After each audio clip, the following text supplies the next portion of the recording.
제3편 다윗이 그의 아들 압살롬을 피할 때 지은 시.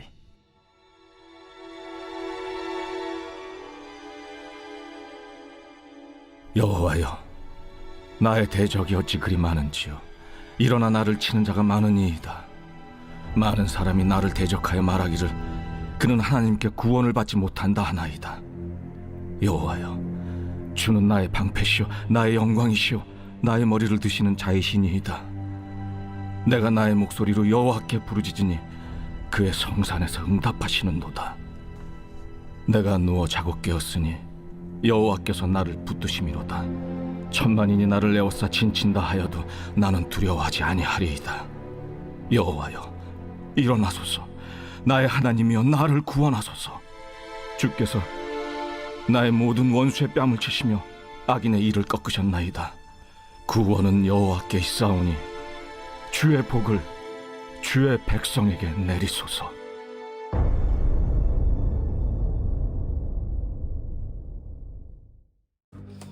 안녕하십니까, 큰숲교회 가족 여러분. 1월 3일 큰숲 매일 말씀 시작하겠습니다.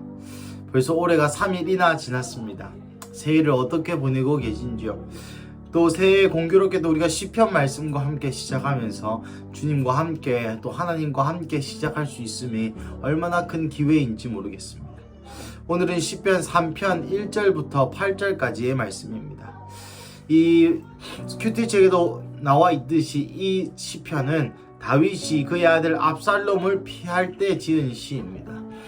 아들이었던 압살롬이 반란을 일으키죠. 이 내용은 사무엘하 15장의 내용에 잘 나와 있습니다. 1절 내용, 비참한 상황입니다. 나의 대적이 어찌 그리 많은지요. 비단 아들뿐만 아니라 밧세바의 할아버지라고 여겨졌던, 또한 당시에 다윗의 책사였던 아히도벨도 압살롬과 함께 반역을 일으켰다고 나와 있죠. 이 아히도벨이라는 인물은 다윗을 도와 모략가, 지략가, 책사로 나라를 함께 건국한 건국의 인물입니다. 그렇듯 다윗, 그리고 또 압살롬이 헤브론으로 반역을 하러 도망갈 때에 유력한 자 250명과 함께 갔다라는 표현이 있습니다. 많은 학자들이 추정하기로는 그때 왜 다윗을 추종하였던 사람들보다 이 헤브론에 압살롬을 따라 갔던 자가 훨씬 더 많았다라고 평가하고 있죠. 결국 반역을 일으켰던 그 세대들이 다윗을 따랐던 사람들보다 훨씬 더 많았다는 것입니다. 이러한 비참한 상황들 가운데 다윗은 이렇게 고백합니다. 나의 대적이 어찌 그리 많은지요. 내가 하나님께 구원을 받지 못한다고 사람들이 이야기합니다. 하나님, 신원하여 주십시오 라고 고백하죠. 3절부터 나오는 것은 다윗의 믿음의 고백입니다. 여호와여, 주는 나의 방패시오 나의 영광이시오 나의 머리를 드시는 자이시니이다. 내가 나의 목소리로 여호와께 부르짖으니 그의 성산에서 응답하시는도다. 이제 힘든 가운데 있었던 다윗은 자신의 믿음을 드러내는 믿음의 고백을 합니다. 주는 나의 방패시오 나의 영광이시오 나의 머리를 드시는 자이시니이다. 이것을 잘 읽어보시면 여러분, 전혀 다윗의 상황과 관련이 없는 믿음입니다. 많은 사람들이 벌써 대적하고 있고요. 많은 사람들이 구원을 받지 못한다고 얘기하였지만 다윗의 마음속에서 다윗의 믿음은 여호와는 나의 방패시오 나의 영광이시오 나의 머리를 드시는 자, 머리를 들다라는 표현은 머리를 들어서 푹 숙여 있는 그 머리를 들다, 패배자에서 승리자로 우리를 일으켜 주신다라는 말입니다. 그런즉 다윗의 이 믿음의 고백이 얼마나 처절한지 보이십니까? 아들에게 비난, 아들에게 배신당하고 또 자기를 따랐던 많은 신하들에게 배신당하고 그러했지만 그럼에도 불구하고 다윗은 이 믿음을 지키려고 믿음의 고백을 하는 장면이 보이죠. 4절 후반부에 그의 성산에서 응답하시는도다. 이 성산은 마운틴 자이언, 시온산 혹은 많은 이들이 또 감람산이라고 이야기하고 있습니다. 사무엘하 15장 30절에 다윗이 이 감람산을 올라갈 때에 머리를 가리고 맨발로 갔다라는 표현이 있죠. 머리를 가리다는 것은 명예를 실추당하다, 부끄러움을 당하다, 그런 말도 있고요. 또한 우리가 요즘 유대인들을 보면 키파를 쓰죠. 하나님께 우리의 정수리를 보일 수 없다, 즉 나는 부정한 자이다 라는 것을 반증하기도 하는 것입니다. 맨발로 갔다는 것은 두 가지 의미가 있죠. 나는 종입니다 라는 의미와 함께 회개하는 그런 의미가 있습니다. 즉 다윗이 배신당하고 이 성산으로 올라갈 때에 이 머리를 가리고 맨발로 갔다는 이 표현, 사무엘하 15장의 30절에 있는 표현입니다.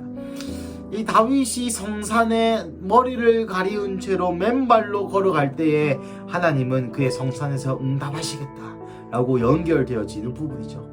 사랑하는 가족 여러분, 우리의 삶 가운데서 주의 전 앞에, 그 거룩한 주님 앞에 우리가 머리를 가리고 맨발로 나아갈 때에 주께서 응답하실 줄로 믿습니다.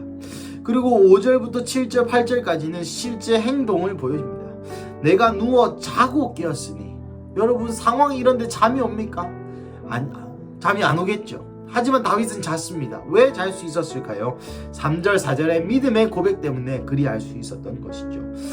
여호와께서 나를 붙드심이로다. 이게 믿어지는 겁니다. 눈앞에는 아들이 배신하고 신하들이 배신하였지만 이 믿음의 고백을 취한 다음에 다윗의 행동은 1절의 다윗과 전혀 다른 다윗을 볼 수 있습니다. 6절, 천만인이 나를 에워싸 진친다 해도 나는 두려워하지 아니하리다. 두려워하지 않겠답니다. 7절, 여호와여 일어나소서. 이것은 신명기에 나오는 모세의 말의 오버랩입니다. 모세의 말을 오마주한 것입니다. 여호와여 일어나소서. 나의 하나님이여 나를 구원하소서. 주께서 나의 모든 원수의 뺨을 치시며 악인을 꺾으셨나이다. 사실 여러분, 이 글을 쓰는 시점이 사실은 악인을 꺾지 않았던 시점입니다. 하지만 다윗은 연계해서 보았던 것이죠. 이미 악인들의 일을 꺾으신 그 하나님, 내가 이 믿음의 고백을 할 때에 벌써 악인들의 일을 꺾으신 하나님을 본 것입니다. 구원은 여호와께 있사오니 주의 복을 주의 백성에게 내리소서 라고 시편이 마무리됩니다. 사랑하는 가족 여러분, 이 시편 3편 1절부터 8절까지의 이 절 사이에 이 자간이 읽혀지십니까? 다윗의 마음의 변화가 느껴지십니까? 1절 가운데는 낙담한, 사람들이 나를 구원받지 못한다고 욕해요, 조롱해요 하나님 라고 낙담한 모습을 보였다면 3, 4절에서는 그럴지라도 믿음의 고백을 하는 다윗을 보입니다. 그럼에도 불구하고 주는 나의 방패가 되어 주실 것이고 나의 영광이 되어 주실 것이고 나의 머리를 드시는 자, 그리고 내가 머리를 가린 채로 맨발로 주의 성산으로 나아갈 때 주님께서 응답하실 것이라는 분이시라는 것을 믿는 믿음의 고백을 하게 됩니다. 그 고백을 믿음으로 취한 이 다윗은 누워 자게 되는 것이죠. 깨게 되는 것이죠. 깨어서 어떻게 합니까? 더 이상 나는 두렵지 않습니다. 나아가 여호와여 일어나소서 라고 그 믿음의 고백을 실제로 자기 삶에 취하여 실제의 행동이 바뀌는 것입니다. 악인의 이빨이 이미 꺾였다라고 선포하고 나아가 계속 하나님의 나라의 힘으로, 하나님의 나라를 믿는 그 믿음으로 전진하는 것이죠. 사랑하는 가족 여러분, 우리의 삶도 이럴지를 믿습니다. 우리의 삶도 어쩌면 이 다윗의 상황과 같이 아들이 배신한 것과 같은 고통, 여러분, 제 아들이 저를 배신했다고 생각하면 저는 잠이 안 올 것 같습니다. 얼마나 슬프겠습니까? 그리고 자기가 잃었던 다윗 왕국, 이스라엘 나라를 잃어버리기 직전에 다윗의 상황, 그리고 자기를 도왔던 그 책사, 자기의 아내의 할아버지조차도 자를 대적하는 이러한 상황 가운데 다윗은 3절부터 믿음의 고백을 하는 것이죠. 주는 나의 방패시오, 나의 영광이시오, 나의 머리를 드시는 자입니다. 이렇게 믿음의 선포를 하고 난 뒤에 다윗의 행동이 실제로 바뀌는 이 삶이 우리의 삶과 비슷하지 않습니까? 우리의 삶 가운데도 많은 어려움이 있습니다. 그럴 때마다 우리가 믿음의 고백을 하죠. 나 이곳에 굳게 서서 믿음의 두 손을 들고 주의 이름을 찬양하겠습니다. 그리고 또 믿음의 고백, 내 앞에 바다가 갈라지지 않으면 나로 바다 위를 걷게 하실 주님을 믿습니다. 큰 길을 만드시는 분, 큰 기적을 행하시는 분, 그는 우리의 하나님, 약속을 지키시는 분, 어둠 속에 밝은 빛, 우리의 하나님이라고 고백할 때에 우리의 전혀 믿음이 없는 상황, 전혀 그렇지 않은 상황 가운데서도 우리의 믿음의 고백을 선포함으로 말미암아 우리가 담대하게 그 믿음을 가진 것처럼, 그것이 실제 일어난 것처럼, 돌파가 된 것처럼 생각하면서 나아갈 수 있다는 것이죠. 사랑하는 가족 여러분, 이 한 가지만 얘기만 하고 이 말씀을 마치려 합니다. 제 친구 중에 한 명이, 우리 교회에 이제 자스민 영어 선생님이 계신데, 자스민이 이 비움새가 일어나는 일련의 과정을 통해서 우리 같이 기도하고 나눔을 했을 때 이런 얘기 했습니다. 하나님이 우리를 용기를 가지기를 원하신다. 하지만 이 용기라는 것은 좋은 상황에서 나오는 것이 아니다. 이 용기는 하나님이 진정 누구신지 알 때 나오는 것이다. 그래서 우리가 이 과정을 통하여 우리가 학교가 어떻게 되고 건물을 사고 못 사고 쫓겨나고 안 쫓겨나고에 집중하는 것이 아니라 하나님을 아는 데 집중했으면 좋겠다 라는 나눔을 해주었습니다. 그 나눔이 저의 영에 정말 큰 감동, 정말 큰 영향을 미치게 되었습니다. 그렇습니다. 가족 여러분, 많이 힘드십니까? 아니면 힘들지 않으십니까? 어떤 상황에 상관없이 우리가 집중해야 될 것은 하나님을 아는 일입니다. 예수 그리스도를 더 깊이 사랑하는 일이라는 것이죠. 이 문제가 해결되고 해결되지 않고는 전혀 중요한 일이 아닙니다. 중요한 것은 이 과정을 통해 하나님을 더 깊게 아는 것, 이 과정을 통해 예수님을 더 깊이 사랑하는 것, 그래서 그 하나님을 아는 지식과 예수님을 사랑하는 그 마음으로 이것을 돌파해 나가는 것, 그렇게 하나님과 예수님과의 우리의 삶의 돌파의 추억을 쌓아가는 것, 그것이 인생이요, 그것이 신앙의 길인 줄로 믿습니다. 사랑하는 가족 여러분, 이 월요일, 첫 월요일, 2021년의 첫 월요일이 아침 가운데 다시 한번 주님 앞에 우리의 믿음을 시험해 보시고, 다시 한번 주님 앞에 우리의 상황이 전혀 그렇지 못해도 믿음의 고백을 하며 주와 함께 걸어가시는 근수가족 여러분 되시기를 축복합니다. 우리 함께 기도하시겠습니다. 사랑하는 하나님, 감사합니다. 하나님, 오늘 시편 3편의 다윗의 인생과 또 우리의 인생이 별반 다르지 않음을 깨닫습니다. 하지만 다윗의 반응과 우리의 반응이 또한 다름을 깨닫습니다. 전혀 그렇지 못한 상황 가운데에서도 믿음을 일으켜 믿음의 고백을 하고, 믿음의 고백을 할 뿐만 아니라 거기서 멈춰진 것이 아니라 하나님, 그 믿음의 고백을 가지고 하루하루 그 믿음의 고백이 실제인 것처럼 믿고 두려워하지 아니하고 편히 안식할 수 있는 그 다윗의 행위를 또한 바라봅니다. 사랑하는 하나님, 우리도 다윗처럼 주를 믿게 하여 주시옵소서. 우리가 주를 믿지만 믿지 않음을 이 시간 인정합니다.